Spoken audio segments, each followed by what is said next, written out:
Bonjour. Dans la dernière vidéo, les deux dernières, je vous ai parlé du bourrelet cicatriciel et puis du temps que l'arbuste ou le rosier met à cicatriser.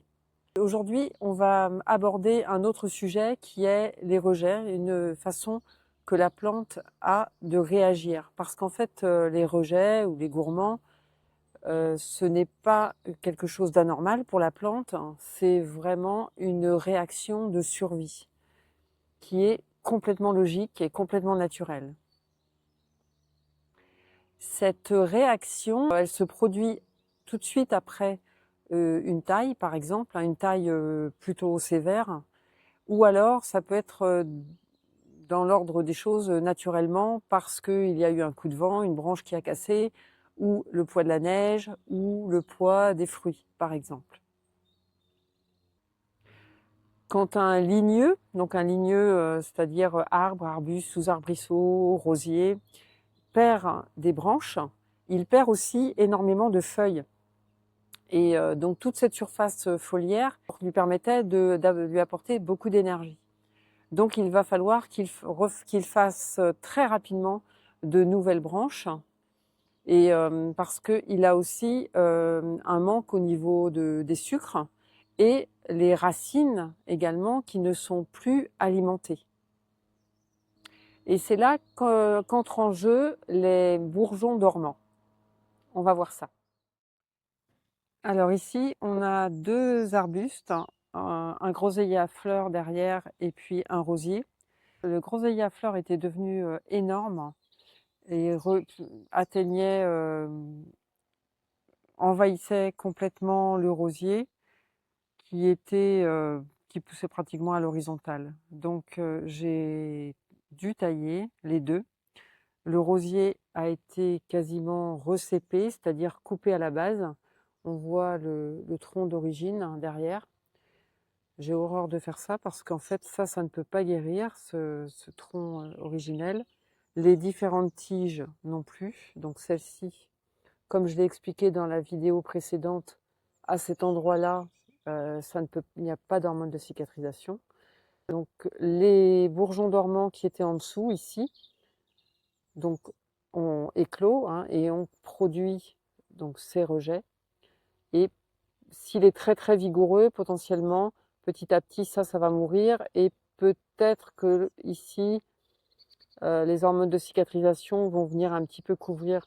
Mais généralement, c'est pas trop le cas. Et vous pouvez voir sur vos rosiers qui sont taillés que généralement, les tiges coupées restent ouvertes.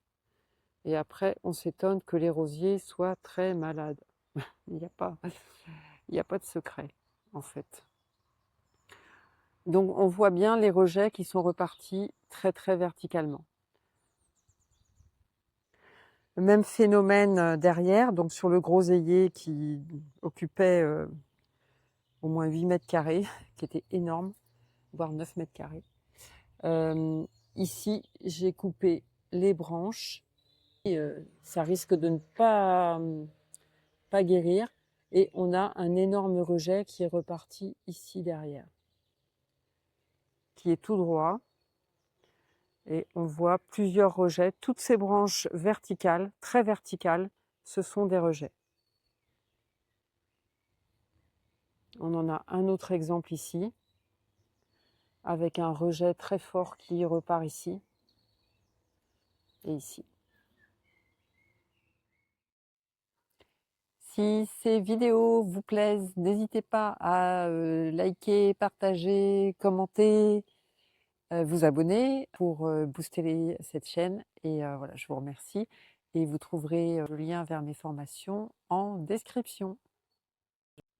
Certains arbres repartent très bien suite à une taille, s'ils sont jeunes et vigoureux. Ici, c'est un noisetier. Il a dû être taillé, alors c'est sous le lierre, mais en fait, on voit qu'il y a eu des tailles ici parce que, hop, ça repart en plusieurs tiges ou nouveaux troncs. Donc le noisetier, le châtaignier, le bouleau repartent plutôt bien. Par contre, les chênes ont beaucoup plus de mal. sauf si c'est fait très très jeune. Et c'est ce qui va donner les chênes en tétard. Ici, je suis à peu près sûre que c'est un chêne qui a été taillé très très jeune. On voit bien que toutes les branches charpentières partent du même endroit. Donc il a certainement été coupé ici et il est reparti ensuite.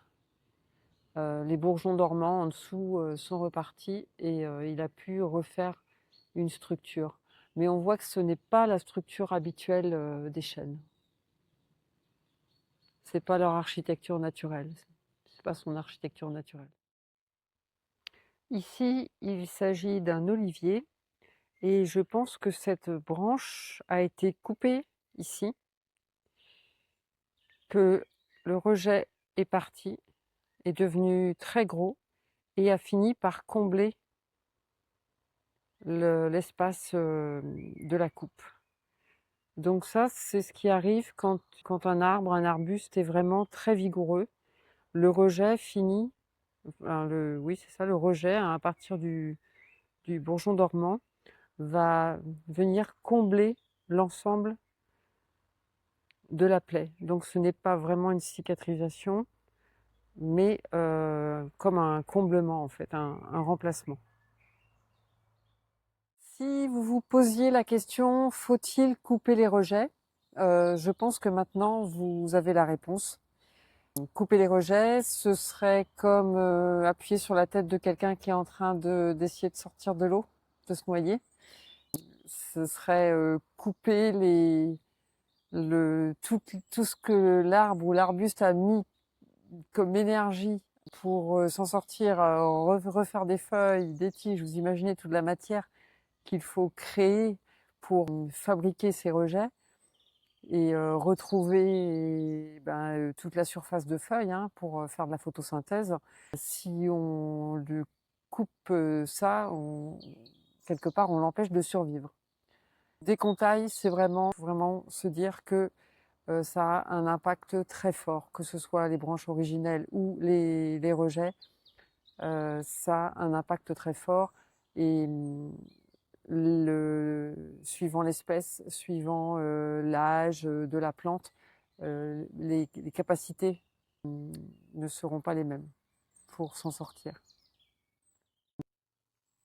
Dans la prochaine vidéo, je vous expliquerai ce que une taille sévère produit sur l'arbre, sur sa physiologie, de façon plus précise. À bientôt.